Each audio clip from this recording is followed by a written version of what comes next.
Today I want to tell you a story about a man named Jeffrey, a man who presented people with a very simple but difficult problem. He couldn't decide what to do with himself. He was physically attractive, intelligent, personable, and talented at almost anything he turned his hand to. He could play the guitar well, but he had no interest in a musical career. He could take a good photograph, produce a good sketch, play the lead in a play, write an entertaining story or a provocative essay. But he didn't want to be a photographer or an artist or an actor or a writer. He did well in all of his classes in school, but didn't want to be a teacher or a scholar, and wasn't interested in following in his father's footsteps and becoming a doctor, or in pursuing a career in law, the sciences, mathematics, business, or politics. He was drawn to things of the spirit and was an occasional churchgoer, but didn't care to become a theologian or a clergyman. In spite of all this, he seemed well-adjusted, as it's called. He wasn't notably phobic or depressive or neurotic. He wasn't doubtful or confused about his sexual orientation. He figured he'd settle down and marry one day, but not until he'd found some purpose in life. Jeffrey's friends never tired of finding new ideas to present to him in hopes of awakening his interest. Wouldn't he enjoy reviewing films for the local newspaper? Had he ever thought of taking up scrimshaw or jewelry making? Cabinetry was put forward as a soul-satisfying occupation. How about fossil hunting, gourmet cooking? Maybe he should get into scouting, or wouldn't it be fun to go on an archaeological dig? Jeffrey's father was completely sympathetic with his inability to discover an enthusiasm and ready to support him in whatever explanation he might find worthwhile. If a world tour had any appeal, a travel agent would be put to work. If he wanted to try the life of an outdoorsman, equipment would be supplied gladly. If he wanted to take to the sea, a boat would be made ready. If he wanted to try his hand at pottery, he'd have a kiln waiting for him. Even if he just wanted to be a social butterfly, that would be fine.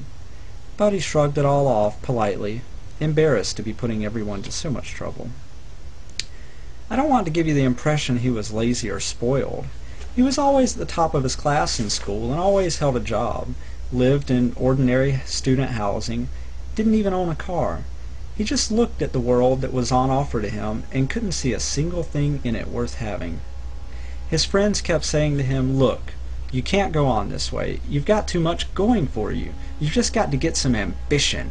You've got to find something you want to do with your life." Jeffrey spent his years after college wandering, hitchhiking, visiting friends who were married. When he would travel, people took him in wherever he went. They liked him, but they felt sorry for him. He was so rootless, so ineffectual, so unfocused.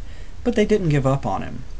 One person wanted to buy him a video camera so he could take a film of his wanderings, but Jeffrey wasn't interested. Another person volunteered to send his poetry around to magazines to see if anyone would publish it. Jeffrey said that was fine, but personally he didn't care one way or the other. After working at a boys' camp for the summer, he was asked to stay on as a permanent member of the staff, but it didn't appeal to him that much. Eventually his father talked him into seeing a psychotherapist he knew and trusted. Jeffrey stuck with it throughout a winter, going 3 times a week, but in the end the therapist had to admit that, apart from being a little immature, there was nothing whatever wrong with Jeffrey. Asked what a little immature meant, the therapist said Jeffrey was unmotivated, unfocused, and lacked goals. "He'll find something in a year or two," the therapist predicted, "and it'll probably be something very obvious. I'm sure it's staring him in the face right now, and he just doesn't see it." Jeffrey went back out on the road, and if something was staring him in the face, he went on being unable to see it. The years drifted by in this way for Jeffrey. He watched old friends get married, raise children, build careers, build businesses, win a little fame, a little fortune, while he went on playing his guitar, writing a poem now and then, and filling one journal after another. Last spring, he celebrated his 31st birthday with friends at a cottage on a lake. In the morning, he walked down to the water, wrote a few lines in his journal, and then waded into the lake and drowned himself. This is the story, in one way or another, of many people today. This is my story. Nothing calls out to me, just as nothing calls out to many people. Most end up doing what they can, living the way they can, even if it's not what they want. They end up having children because, hey, what else is there to do? They end up working jobs because, hey, you got to get by somehow. But nothing in this world calls out to them. Nothing is attractive to them. Nothing inspires in them the necessary dedication. This is my story. This is my story.